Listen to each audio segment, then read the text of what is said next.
وہ شرف و فضل حاصل کیا ہے اللہ رب العزت سے کہ کسی بھی بعد میں امتی کو وہ شرف اور وہ عزت حاصل نہیں ہے، اور اس صحبت میں سب سے زیادہ افضل وہ ہیں جن کو زیادہ نبی کریم صلی اللہ علیہ وسلم کی مصاحبت میں وقت گزارنے کی اللہ نے توفیق بخشی، اور وہ ہیں حضرت ابو بکر صدیق رضی اللہ تعالی عنہ۔ اور یہ مسئلہ حضرات محدثین رحمہم اللہ کے نزدیک معروف ہے کہ مشائخ جو گزرے ہیں، اساتذہ احادیث، اساتذہ اور اساتین حدیث،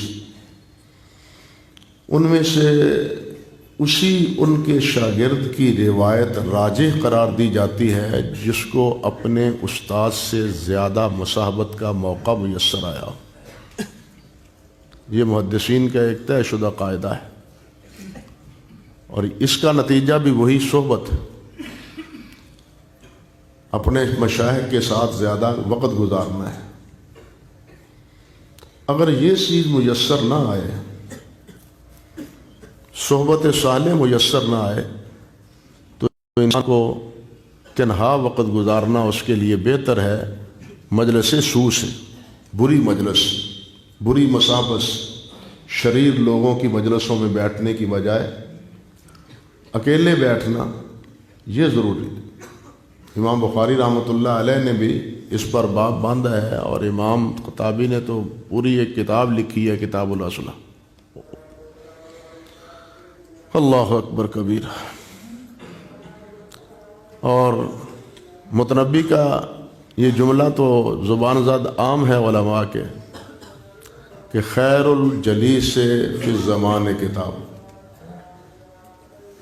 کہ سب سے بہترین جلیس زمانے میں کتاب ہے۔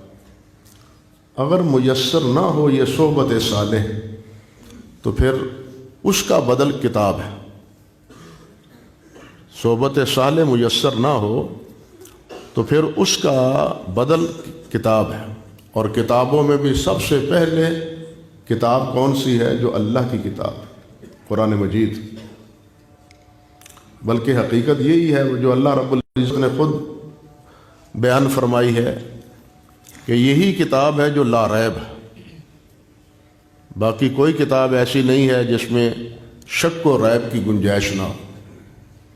صرف قرآن مجید ایک ایسی کتاب ہے اللہ رب العزت کی کہ جو لا ریب ہے، اور اس کی ہر بات سچی ہے، اور یہی وہ کتاب ہے جو انسان کو انسان بناتی ہے، اور یہی وہ ایک کتاب ہے جو ظلمات سے نکال کے انسان کو نور کی شاہراہ پر کھڑا کر دیتی ہے۔ اللہ رب العزت کے پیارے پیغمبر صلی اللہ علیہ وسلم کا فرض منصبی بھی یہی تھا، یتلو علیہم آیاتہ ویزکیہم ویعلمہم الکتاب والحکمہ۔ یہ تلاوت، تعلیم کتاب و حکمت کی، اس کا نتیجہ وہ تزکیہ ہے۔ علماء نے، مفسرین رحمہم اللہ نے لکھا ہے کہ اگر کتاب و سنت کی تعلیم سے تزکیہ حاصل نہیں ہوتا، انسان سنورتا نہیں ہے، اس کا اخلاق، اس کا کردار، اس کی عادات وہ اگر بنتی نہیں ہے، سنورتی نہیں ہے، تو پھر اس کے کتاب و سنت کے پڑھنے کا کوئی فائدہ نہیں۔ وہ تو ایسے ہی ہے جس کی مثال خود اللہ رب العزت نے فرمائی ہے کہ کمثل الحمار یحمل اسفارا، کمثل الحمار یحمل اسفارا، وہ اس کا مصداق۔ اس لیے تعلیم کا مطلب بھی کیا ہے؟ تزکیہ ہے۔ بلکہ اگر سب کہا جائے کہ خلاصہ اور لب لباب ہمارے دین کا کیا ہے، یا انبیاء کرام علیہ السلام کی دعوت کا نتیجہ یا خلاصہ کیا ہے، تو وہ یہی انسانوں کا تزکیہ ہے۔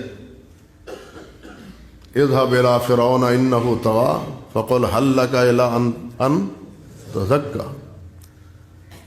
موسیٰ علیہ السلام کی بھی یہی ڈیوٹی اللہ ذوالجلال والاکرام نے فرمائی، اور یہی ذمہ داری نبی کریم صلی اللہ علیہ وسلم کی اللہ رب العزت نے بیان فرمائی، وَيُزَكِّيهِمْ۔ اور یہ تو آپ جانتے ہیں کہ اللہ رب العزت نے صاف فرمایا قد افلح من تزکا، کہ وہ فلاح پایا، وہ پا گیا جس نے اپنے آپ کو سنوار لیا، گناہوں سے، بری عادات اور خسائل سے، شرک و کفر سے جس نے اپنے آپ کو بچا لیا وہی فلاح پائے۔ بلکہ اللہ ذوالجلال نے 8 قسمیں والشمس وضحاها والقمر اذا تلاها، 8 قسمیں اٹھا کے بالآخر فرمایا قد افلح من زکاہا، کہ اس نے فلاح پائی جس نے تزکیہ اپنا کیا، اپنے آپ کو سنوار لیا، اپنے عقیدے کو، اپنے کردار کو، اپنے اخلاق کو جس نے بنا لیا وہ فلاح پایا۔ تو گویا انسان کا مقصد بھی فلاح ہے، دنیا اور آخرت کی کامیابی۔ تو دنیا اور آخرت کی کامیابی کو اگر ہم ایک لفظ میں تعبیر کریں تو وہ یہی تزکیہ ہے یا تقویٰ ہے، اس کے بدلے میں تزکیہ ہے یا تقویٰ ہے۔ تو کتاب بینی کا مقصد اور نتیجہ بھی یہی ہے، بالخصوص کتاب اللہ کو پڑھنا، کتاب اللہ کی تلاوت، کتاب اللہ کو بار بار پڑھنا۔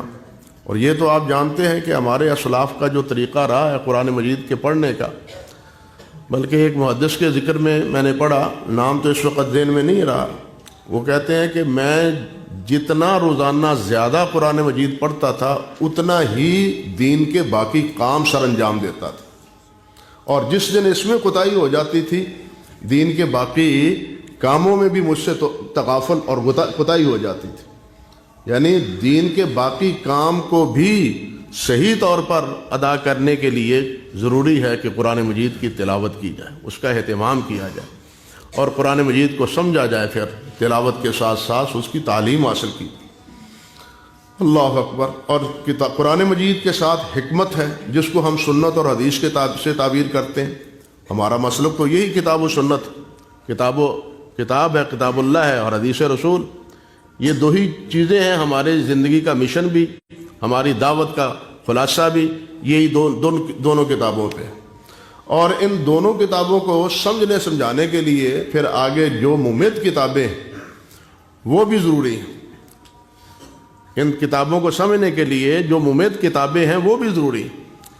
تو جن حضرات نے کتاب و سنت کو سمجھا ہے اور کتاب و سنت کی خدمت سر انجام دی ہے اور ان کو پڑھا ہے اور پڑھ کے پھر ان کے آثار آج تک محفوظ ہیں۔ حضرات ائمہ کرام، ہمارے حضرات محدثین رحمہم اللہ، ان کے حالات دیکھیں تو حیرت ہوتی۔ تنہائیوں کی بات میں کر رہا تھا، امام عبداللہ ابن مبارک رحمۃ اللہ علیہ، ان سے کسی نے پوچھا کہ آپ اکیلے بیٹھے رہتے ہیں تو آپ کو کوئی خوف ڈر نہیں محسوس ہوتا؟ تنہائیوں میں آپ بیٹھے رہتے ہیں اکیلے؟ تو وہ فرمانے لگے میں اکیلا ہوتا کب ہوں، میں تو صحابہ کرام اور تابعین کرام کی مجلسوں میں بیٹھتا ہوتا ہوں۔ کیا مطلب ہے ان کا مطلب یہ تھا کہ میں تو ہر وقت قال اللہ و قال الرسول میں مصروف تھا، صحابہ کرام کی حدیث بیان کی ہوئی، تابعین کی حدیث بیان کی ہوئی، ان کو پڑھتا اور ان کو دہراتا رہتا ہوں، میں تنہا ہوتا ہی نہیں۔ گویا ان کی تنہائی کا علاج یہی کتابیں تھیں۔ امام محمد بن یحییٰ ذولی رحمۃ اللہ علیہ کے بارے میں لکھا ہے حافظ ذہبی رحمۃ اللہ علیہ نے کہ گرمیوں کے دنوں میں وہ ایک کمرے میں، اپنے کمرے میں لائبریری میں بیٹھے تھے اور دیا سلائی اندھیرے کی وجہ سے جلا رکھا تھا، تو ان کا بیٹا، ان کا نام یحییٰ تھا، تو ان کے بیٹے نے کہا ابا جی آپ اتنی گرمی میں دیا جلا کے بیٹھے ہیں، اس کا دھواں آنکھوں کے لیے مضر ہے اور صحت کے لیے بھی خرابی کا باعث بنے گا، آپ ذرا سستا لیتے، آرام کر لیتے، دن ڈھل جاتا، ٹھنڈک ہو جاتی تو اس وقت پڑھتے۔ تو امام یحییٰ ذولی رحمۃ اللہ علیہ نے، محمد بن یحییٰ ذولی رحمۃ اللہ علیہ نے بھی یہی جواب دیا جو امام عبداللہ ابن مبارک نے دیا۔ فرمانے لگے افسوس کہ تو مجھے کیا سمجھتا ہے کہ میں یہاں کیسے بیٹھا ہوں، اپنی کتابوں میں کہاں کیسے بیٹھا ہوں؟ میں تو رسول اللہ صلی اللہ علیہ وسلم کی مجلس میں اپنے آپ کو بیٹھا ہوا سمجھتا ہوں، صحابہ کرام کی مجلس میں، تابعین اعظام کی مجلس میں بیٹھا ہوا اپنے آپ کو سمجھتا ہوں۔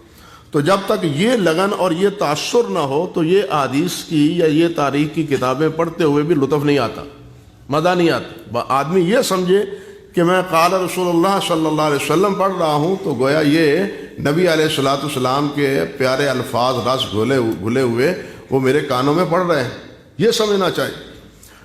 ہمارے اسلاف میں امام علامہ ابن جوزی رحمۃ اللہ علیہ کا بڑا نام ہے.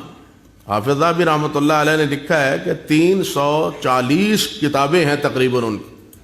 حافظ ابن جوزی رحمۃ اللہ علیہ کی، عبد الرحمن ابن جوزی رحمۃ اللہ علیہ، 340 کتابیں. اللہ اکبر کبیرہ. اور خود حافظ ذہبی نے ابن جوزی نے، ان کی کتاب ہے السید الخاطر. سید الخاطر میں انہوں نے خود اپنے بارے میں لکھا ہے کہ میں نے، اللہ آپ کا بھلا کرے، میں نے اس مسئلے میں انی طالعت 20,000 مجلد، میں نے 20,000 جلدوں کا مطالعہ کیا ہے. 20,000 جلدوں کو میں نے پڑھا ہے. اور نتیجتاً پھر کیا ہے، اسی کتابوں کو پڑھنے کے نتیجے میں پھر کیا ہوا ہے، 340 کے قریب امام ابن جوزی رحمۃ اللہ علیہ کی تصانیف ہیں، کتابیں. اسی طرح امام دارقطنی رحمۃ اللہ علیہ کے معاصر ہیں امام ابو بکر ابن الانباری رحمۃ اللہ علیہ. یہ محدث بھی تھے اور بہت بڑے ادیب بھی تھے. ان کے بارے میں لکھا ہے مؤرخین نے، ترجمہ نگاروں نے، کہ ان سے پوچھا گیا، پہلے تو یہ سنیے کہ ان کی تصانیف کتنی تھی. حافظ ذہبی رحمۃ اللہ علیہ نے لکھا ہے کہ ان کی تصانیف کی تعداد تو صرف تھی 30 کتابیں، لیکن وہ 50,000 اوراق پر مشتمل تھیں. یہ 30 جلدیں کتنے اوراق پر؟ 50,000 اوراق پر مشتمل تھیں. دیکھنے کو 30 جلدیں. یہی ابو بکر ابن الانباری رحمۃ اللہ علیہ یہ آخری دنوں میں جب مرض الموت میں مبتلا ہوئے ہیں، بیمار ہو گئے، تو طبیب کو لایا گیا، ڈاکٹر حکیم کو لایا گیا. طبیب نے آ کے تشخیص کی، اور تشخیص کرنے کے بعد کہنے لگے کہ یہ جو کچھ کرتے رہے ہیں نا، اس کے نتیجے میں جس بیماری میں اب یہ مبتلا ہیں اس کا علاج مجھے تو کوئی سمجھ نہیں آتا. کوئی سمجھ نہیں آتا کہ میں کیا علاج تجویز کروں. جو کچھ یہ زندگی بھر کرتے رہے. وہ یہ کہہ کے چلا گیا. ساتھ بیٹھے ہوئے ساتھیوں نے پوچھا کہ یہ طبیب صاحب نے، حکیم صاحب نے بڑی عجیب بات کہی ہے، آپ نے کیا کیا ہے زندگی بھر؟ کیا زندگی بھر کیا ہے؟ تو امام ابن الانباری رحمۃ اللہ علیہ فرماتے ہیں، اللہ اکبر، کنت اعید کل اسبوع 10,000 ورقہ، کہ ایک ہفتے میں 10,000 اوراق پڑھتا تھا. اندازہ کیجیے، ایک ہفتے میں 10,000 اوراق پڑھتا تھا. یہ اس کا نتیجہ ہے کہ اب دوسرے لفظوں میں یہ اعصاب اور قوا اب مضمحل ہو چکے ہیں اور اس بیماری میں چارپائی پر لیٹا ہوا. تو جنہوں نے اس طرح لکھا ہے، اسی طرح انہوں نے پہلے پڑھا ہے، پڑھنے کے بعد پھر انہوں نے لکھا ہے. بغیر پڑھنے کے یا علم حاصل کرنے کے کوئی آدمی قلم کو اٹھا نہیں سکتا، لکھ نہیں سکتا. بلکہ کہنا یہ چاہیے کہ جتنا پڑھتا ہے، پڑھنے کے لیے، لکھنے کے لیے پڑھنا زیادہ پڑتا ہے. بسا اوقات ایسا ہوتا ہے کہ 2-2 3-3 دن ایک چیز لکھنے کے لیے پڑھنا پڑتے ہیں، مطالعہ کرنا پڑتا ہے، کسی نتیجے پہ انسان نہیں پہنچتا، اور ایک صفحہ بھی لکھ نہیں سکتا کئی دن مطالعہ کرنے کے باوجود. ایسے لمحات اور ایسے اوقات بھی آتے ہیں. تو پڑھنے کے لیے کہنا چاہیے کہ لکھنے کے لیے پڑھنا ضروری. ہمارے مولانا محمد حنیف ندوی رحمۃ اللہ علیہ قریبی زمانے کے بزرگ تھے، اللہ اکبر، اللہ ان پر بے شمار رحمتیں فرمائے. وہ ایک بڑی عجیب بات کہا کرتے تھے.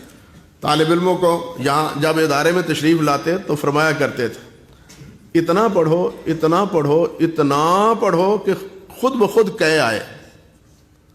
اب اس جملے کو سمجھیں. وہ کہا کرتے تھے اتنا پڑھو، اتنا پڑھو، اور تیسری بار پھر اس کو کھینچتے تھے لفظ کو، اتنا پڑھو کہ خود بخود کہے آئے. کیا مطلب؟ کہ جس طرح انسان اوور لوڈ ہو جاتا ہے کھانے کے بعد اور اس کو کہے آتی ہے، اسی طرح اتنا پڑھو کہ خود طبیعت میں ایک انفعالی کیفیت پیدا ہو جائے کہ اب کچھ باہر نکلنا بھی چاہیے، اب کچھ باہر آنا ہی چاہیے. اگر انسان پڑھے ہی نہ تو باہر کیا آئے گا؟ اس لیے باہر آنے کے لیے، کتاب پر کوئی چیز یا اوراق پر کوئی چیز منتقل ہونے کے لیے یہ ضروری ہے کہ پہلے پڑھا جائے.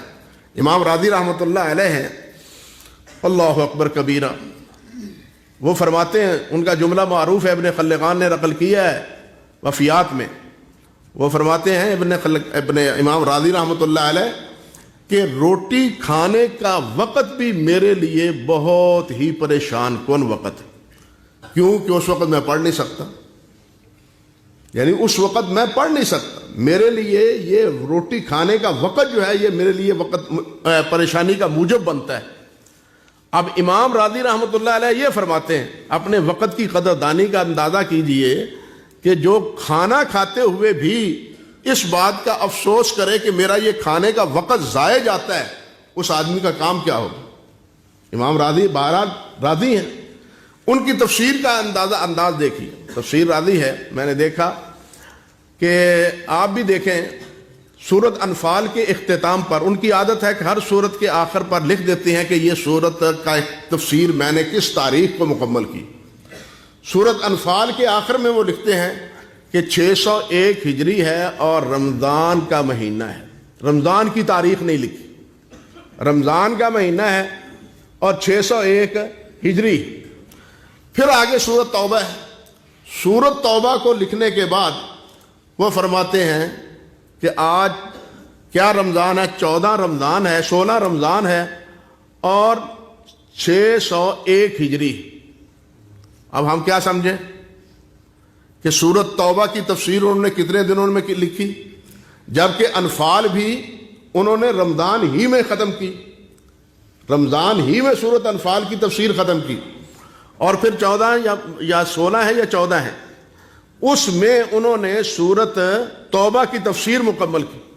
آپ اندازہ کریں کہ جو مصری طبع ہے نا، پہلا طبع مصری جس میں ایک سطر پر تقریباً 31 سطریں ہیں، اس کے تقریباً 135 صفحے بنتے ہیں تقریباً، جو سورت توبہ پر مشتمل۔ تو اب اندازہ کیجئے کہ یہ 13-14 دن، پہلے دن پتہ نہیں کتنے ہیں، کیونکہ وہ تو انہوں نے متعین نہیں کیے کہ کس رمضان کی کس تاریخ کو ختم کیا، صرف سن لکھا ہے 601، لیکن توبہ کے اختتام پر انہوں نے سن کے ساتھ دن بھی، تاریخ بھی لکھی ہے رمضان کی۔ تو یوں سمجھیے کہ 12-13 دنوں میں سورت توبہ کی پوری تفسیر لکھی۔ اب اس کو کتنا انہوں نے پڑھا ہے اور حفظ و ضبط میں کیا کچھ محفوظ ہے کہ جو سامنے ہے وہ لکھے چلے جاتے ہیں۔ رحمہ اللہ امام زہری ہے رحمۃ اللہ علیہ، ان کے بارے میں بھی ابن خلقان نے لکھا ہے رحمۃ اللہ علیہ نے کہ امام زہری رحمۃ اللہ علیہ کی جو کتابیں تھیں جب وہ مطالعہ کرتے تھے تو ایک دفعہ ان کی اہلیہ ناراض ہو کے ان کے پاس آئی گئی اور کہنے لگی کہ یہ کتابیں میرے لیے تو 3 سوتنوں سے زیادہ بھاری ہیں، 3 سوکنے ہوتی تو ان سے میں گزارا کر لیتی، لیکن یہ کتابیں ہیں، ان کا قصہ تم چھوڑتے ہی نہیں۔ یعنی یہ انہماک تھا کتابوں کو دیکھنے کا امام زہری رحمۃ اللہ علیہ۔ اور پھر امام زہری رحمۃ اللہ علیہ نے جو حدیث کی تدوین کی ہے، ان کو مدون اول حدیث کا امام زہری کو ہی کہا جاتا ہے، اگرچہ حدیث لکھنے کا طریقہ موجود پہلے بھی تھا، صحابہ کرام رضوان اللہ علیہ مجمعین نے احادیث لکھی ہیں، تابعین نے بھی احادیث لکھی ہیں، امام زہری صغار تابعین میں شمار ہوتے ہیں، لیکن باقاعدہ حضرت عمر بن عبدالعزیز رحمۃ اللہ علیہ کے کہنے پر جن حضرات نے سب سے زیادہ لکھنے کا کام کیا ہے وہ امام زہری رحمۃ اللہ علیہ۔ انہوں نے جتنا پڑھا ہے اتنا ہی پھر آگے لکھا بھی، اور ان کی کتابیں آپ اندازہ کریں کہ ان کی کتابوں کے مسودے جو شاگردوں کے پاس تھے وہ اس دور میں کتاب اور اس میں بازار میں فروخت ہوتے تھے، جس طرح آج کتابیں فروخت ہوتی ہیں نا بازار میں، امام زہری رحمۃ اللہ علیہ کی مرویات اور ان کے اقوال کی پر مشتمل کتابیں بازار میں دستیاب تھیں، اور جن کو لے کے شاگرد اور ان کے معاصرین امام زہری رحمۃ اللہ علیہ کے علم سے استفادہ کرتے تھے۔ اسی طرح آپ دیکھیں امام شیخ الاسلام ابن تیمیہ رحمۃ اللہ علیہ، یعنی پہلے دور میں جو کثرت تصانیف میں مشہور ہیں، امام ابن جوزی ہیں، ان کے بعد حافظ ابن تیمیہ رحمۃ اللہ علیہ۔ حافظ ابن تیمیہ رحمۃ اللہ علیہ کا تو فتاوی ہی آپ کے سامنے 35 جلدوں پر مشتمل ہے، اللہ کے فضل و کرم سے، باقی تصانیف ان کی علیحدہ ہے۔ تو حافظ ابن تیمیہ رحمۃ اللہ علیہ کی کیفیت اندازہ کیجئے کہ 55 ہی میں یہ لگن ایسی تھی، یہ لگن اور یہ چاٹ ایسی تھی کہ بچپن ہی میں ان کو کتاب بینی اور کتاب کو پڑھنا، کتاب کے ساتھ تعلق رکھنا، ان کا ایک شوق پیدا ہو گیا تھا۔ امام ابن تیمیہ رحمۃ اللہ علیہ ایک دفعہ اہل خانہ نے پروگرام بنایا کہ آج سیر و سیاحت کے لیے جانا ہے، باغ میں سیر و سیاحت کے لیے جانا ہے۔ امام ابن تیمیہ رحمۃ اللہ علیہ فرمانے لگے تم جاؤ، میں نے نہیں جانا۔ گھر کے افراد کہنے لگے نہیں تم بھی چلو، آپ کو بھی لے کے چلنا ہے ہم نے۔ امام صاحب رحمۃ اللہ علیہ جانے پر آمادہ نہ ہوئے، وہ چلے گئے۔ اب جب واپس ہوئے، شام کو واپس لوٹے، عصر کے وقت وہ گئے ہیں اور عصر کے بعد شام کو واپس لوٹے، تو امام ابن تیمیہ رحمۃ اللہ علیہ فرماتے ہیں کہ تمہارے جانے کے بعد دیکھو یہ کتاب ہے میرے پاس، اس کو میں نے یاد کر لی ہے، عصر سے مغرب کے مابین اس کتاب کو میں نے یاد کر لیا ہے تمہارے سیر و سیاحت کے دوران۔ یہی امام ابن تیمیہ رحمۃ اللہ علیہ، ان کے سوانح نگاروں نے لکھا ہے کہ ان کی آنکھوں آشوب چشم ہو گیا تھا، آنکھوں کی تکلیف ہو گئی تھی، اور ڈاکٹروں نے، حکیموں نے پڑھنے سے منع کر دیا، آپ مت پڑھیں تاکہ مزید بوجھ نہ پڑے اور طبیعت زیادہ خراب نہ ہو۔ امام ابن تیمیہ رحمۃ اللہ علیہ فرماتے ہیں کہ آپ مجھے یہ بتلاؤ کہ اگر کسی کام کے کرنے میں طبیعت میں نشاط آتا ہے، ایک پیار محبت ملتا ہے، خوشی میسر آتی ہے، تو کیا یہ خوشی اور یہ نشاط طبیعت کی درستگی کا باعث نہیں بنتی؟ تو ڈاکٹر کہنے لگا بالکل، اگر کسی چیز کے استعمال کرنے میں طبیعت میں نشاط اور خوشی محسوس ہوتی ہے تو وہ چیز استعمال کرنی چاہیے۔ تو وہ فرمانے لگے ابن تیمیہ رحمۃ اللہ علیہ کہ مطالعہ کرنے سے مجھے تو صحت ملتی ہے، مطالعہ کرنے سے تو مجھے نشاط میسر آتا ہے، خوشی میسر آتی ہے، تو میں کیسے مطالعہ چھوڑ دوں؟ تو ڈاکٹر کہنے لگا، حکیم طبیب کہنے لگا کہ آپ کا علاج میرے پاس نہیں ہے، آپ کا میرے پاس علاج نہیں ہے۔ یعنی آپ دیکھیں، اگر انہوں نے اتنی کتابیں لکھی ہیں تو یہ شوق ہے ان کے پڑھنے کا، اسی شوق کے نتیجے میں اب ان کی کتابیں ایسی ہیں اللہ کے فضل و کرم سے جو پوری دنیا کے اہل علم کے لیے ایک مرجع بنی ہوئی ہے۔ امام ابن تیمیہ رحمۃ اللہ علیہ ہی نہیں، حافظ ابن قیم رحمۃ اللہ علیہ دیکھ لیں، حافظ ابن حجر رحمۃ اللہ علیہ دیکھ لیں، حافظ ابن حجر رحمۃ اللہ علیہ کی فتح الباری اور باقی بہت سی کتابیں ہیں، کیا خیال ہے کہ انہوں نے کتنا پڑھا ہوگا؟ آپ ذرا ان کا موجم جو فہرست ہے چھپی ہوئی وہی دیکھ لیں کہ جن کتابوں کی انہوں نے اجازت لی ہے اور ان کو پڑھا ہے وہ چھپ گیا ہے موجم، اور وہی کیا ہے 1500 سے زیادہ کتابوں پر ان کا وہ موجم جو ہے نا مشتمل، گویا 1500 کتاب قریباً حافظ ابن حجر رحمۃ اللہ علیہ نے پڑھی ہے اپنی زندگی میں۔ اب ابن حجر رحمۃ اللہ علیہ کی کتابیں پڑھتے ہیں تو اس سے پتہ چلتا ہے کہ کون کون سی کتاب اور کون کون سے مراجع حافظ ابن حجر رحمۃ اللہ علیہ کے سامنے۔ اللہ اکبر کبیرہ۔ آخری دور میں ایک عجیب لطیفہ ہے، امام ابو العلا حمزانی رحمۃ اللہ علیہ، امام یہ ذکر کیا ہے، حافظ ابن رجب رحمۃ اللہ علیہ نے اس میں کیا نام ہے کتاب کا، ذیل و طبقات الحفاظ میں بھی، ذیل و طبقات الحنابلہ میں، اور یہی قصہ ذکر کیا ہے حافظ ذہبی رحمۃ اللہ علیہ نے تذکرۃ الحفاظ میں بھی اور سیر و اعلام النبلاء میں بھی۔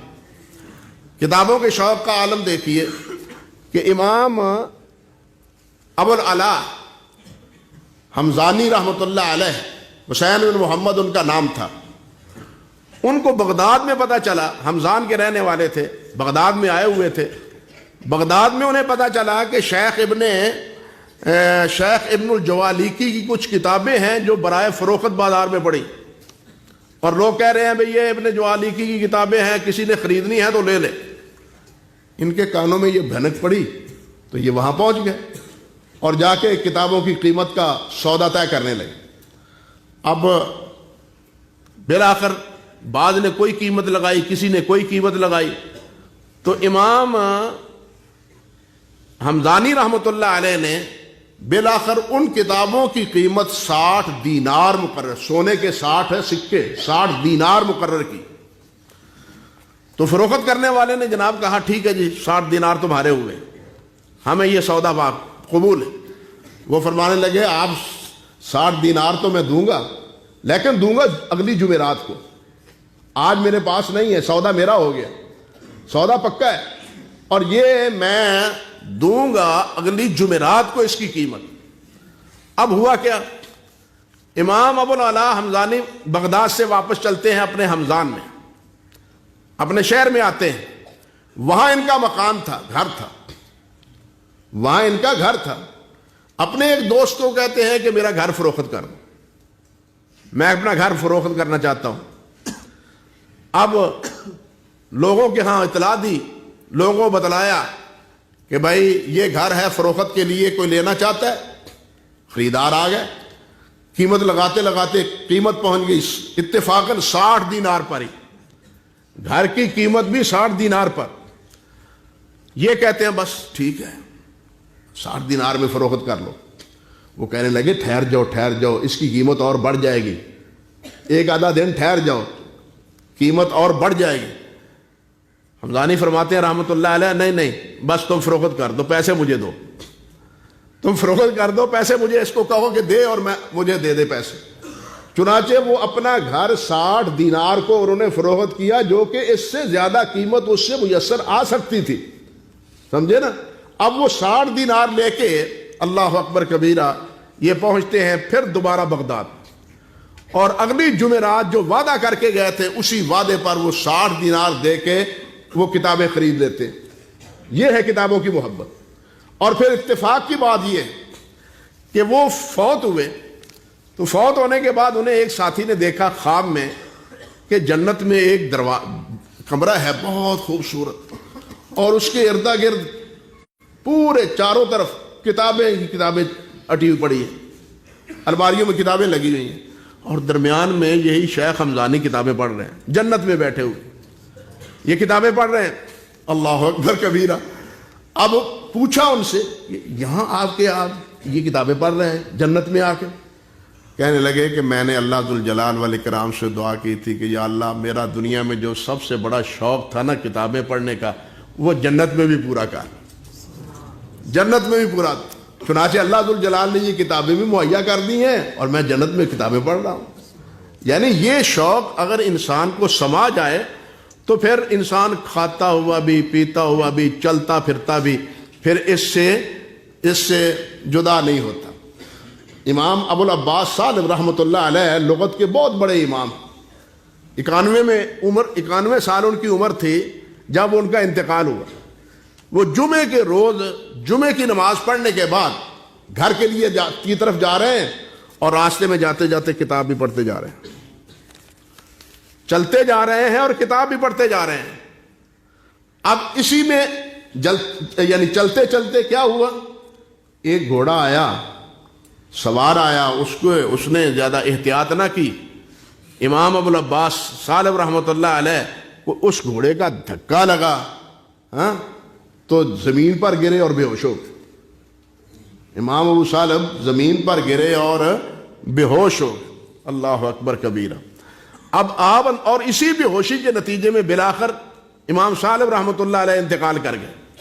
کہنے کا مقصد یہ تھا کہ جب کسی کو یہ چاٹ لگ جاتی ہے نا تو پھر انسان کھانا کھاتے ہوئے بھی اور چلتے ہوئے بھی پھر اس سے خالی نہیں ہوتا. ہمارے قریبی دور میں، ماضی کے دور میں علامہ شبلی نعمانی کا نام آپ نے اکثر سنا ہے. یہ اردو کے جو کہنا چاہیے کہ 5 ارکان شمار ہوتے ہیں آپ کے ہندوستان میں، ان میں ایک رکن یہی علامہ شبلی بھی تھے. عربی اردو کے جو 5 ارکان شمار ہوتے ہیں ان میں ایک یہ علامہ شبلی بھی تھے. علامہ شبلی جس وقت اپنے علی گڑھ میں سر سید کے ساتھ ان کا تعلق جڑا ہے اور سر سید کے ساتھ یہ ملے ہیں، تو اس وقت بھی ایک عجیب واقعہ پیش آیا. یہ سر سید کو ملنے کے لیے گئے، انٹرویو دینے کے لیے، امتحان دینے کے لیے. اب سر سید رحمۃ اللہ علیہ کے پاس کی جو کمرہ تھا وہاں بیٹھے ہوئے ہیں، سر سید نہیں ہے، کتابیں الماریوں میں لگی ہوئی ہیں، میز پڑا ہے، اور یہ اس کمرے میں چلے جاتے ہیں اور جا کے کیا ہے الماریوں کو دیکھ رہے ہیں کہ اس الماری میں کون سی کتاب ہے، اس میں کون سی کتاب ہے. یہ الماریوں میں کتابوں کو، الماریاں بند پڑی ہیں، تالا لگا ہوا ہے، اور اب کیا ہے وہ الماریوں میں پڑی ہوئی کتابیں بھی دیکھ رہے ہیں کہ کون کون سا اندوختہ اس میں سر سید نے جمع کر رکھا ہے. ادھر سر سید آ گئے، انہوں نے دیکھا کہ شبلی کتابیں دیکھ رہے ہیں الماریوں میں اور الماریاں بند پڑی ہیں. کہنے لگے شبلی صاحب کل آئیے، آج نہیں کل آئیے، کل انٹرویو ہوگا، آج نہیں ہوگا۔ ٹھیک ہے جی۔ اگلے روز پھر آیا۔ اب اگلے روز سر سید نے کیا کیا، الماریوں کی چابی تالے جو ہے نا وہ کھول دیے، الماریوں کے تالے جو ہے نا وہ کھول دیے، اور جو وقت موعود تھا اس پر سر سید کمرے میں آئے، دیکھتے کیا ہے کہ جناب تالے کھلے ہوئے ہیں۔ اب تالا کھلا ہونا کا نتیجہ یہ ہے کہ گویا کہ میں اس میں سے ہاتھ سے کتاب اٹھا بھی سکتا ہوں اور دیکھ بھی سکتا ہوں۔ اب کتابوں کو دیکھ رہے ہیں، ایک ایک الماری میں کتابوں کو دیکھ رہے ہیں، اس کتاب میں کون ہے، یہ الماری میں کون سی کتاب ہے۔ اسی اثناء میں سر سید آ جاتے ہیں۔ سر سید آ کے دیکھتے ہیں کہ جناب شبلی صاحب کتابیں دیکھ رہے ہیں، تو کہنے لگے شبلی صاحب آپ کا انٹرویو ہو چکا، کل سے آپ باقاعدہ علی گڑھ میں آئے۔ آپ سمجھے کچھ؟ یعنی انہوں نے کیا دیکھا، کیا انٹرویو لیا، کہ شوق کیا ہے کتابوں کا، یعنی شوق کے پہلے دن کیا کیفیت ہے اور دوسرے دن کا کیا کیفیت۔ سید سلیمان ندوی رحمۃ اللہ علیہ نے حیات شبلی میں شبلی ہی کا قول نقل کیا رحمۃ اللہ علیہ کا کہ تنہائیوں میں یہ میرے لیے ممکن نہیں کہ میں بغیر کتاب کے بیٹھ سکوں، تنہائی میں میرے لیے ممکن نہیں اور کوئی وقت آیا نہیں کہ میں بغیر کتاب کے تنہائی میں بیٹھا ہوں۔ سفر میں، حضر میں اور ہر صورت میں میں نے کتاب کو اپنے ہاتھ سے نہیں چھوڑا اور کتاب کا مطالعہ میں نے نہیں چھوڑا۔ بلکہ سر سید سلیمان رحمۃ اللہ علیہ نے یہ بھی لکھا ہے کہ ہندوستان کے نامی گرامی جتنے کتب خانے تھے ان میں سے کوئی کتب خانہ ایسا نہیں جس کو علامہ شبلی نے نہ دیکھا ہو۔ پھر ایسے ہی تو نہیں ان کا نام ارکان خمسہ میں آ گیا، یہی کتاب بینی کا شوق اور یہی کتابیں پڑھنے کا جو ذوق تھا، اسی بنا پر شبلی رحمۃ اللہ علیہ کو یہ مقام ملا، اور جو پھر ان کی تصانیف ہیں، جو کتابیں ہیں، وہ آپ کے سامنے ہیں، علماء بھی جانتے ہیں، اللہ تعالیٰ سب پہ رحمتیں فرمائے۔ تو یہ شبلی رحمۃ اللہ علیہ کی کیفیت تھی، اللہ رحمت فرمائے۔ اسی طرح کتابیں دیکھنے کے ہی شوق سے انسان جو ہے وہ اپنی معلومات میں اضافہ کرتا ہے، بلکہ سیدھی بات ہے کہ کتاب انسان کے لیے کیا ہے، ایک بہترین ساتھی ہے۔ یہ ایسا ساتھی ہے کہ جو زندوں کے بھی اور فوت ہونے والوں کے بھی باتیں ہمیں سناتی ہے اور ہمیں وہ معلومات مہیا کرتی ہے۔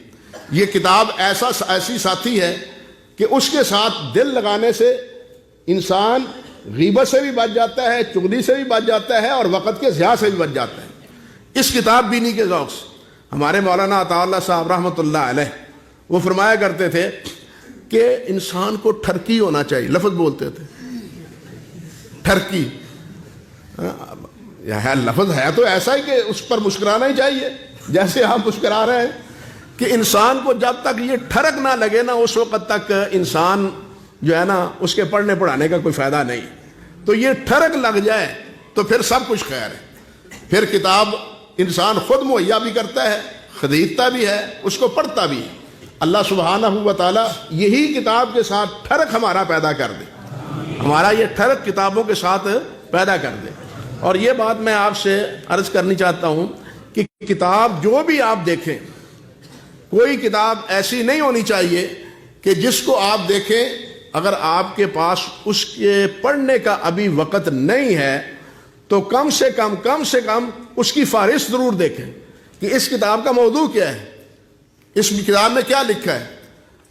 اگر آپ کے پاس پڑھنے کا وقت نہیں ہے، کم سے کم اس کتاب کی فہرست سے آگاہی ہونی چاہیے۔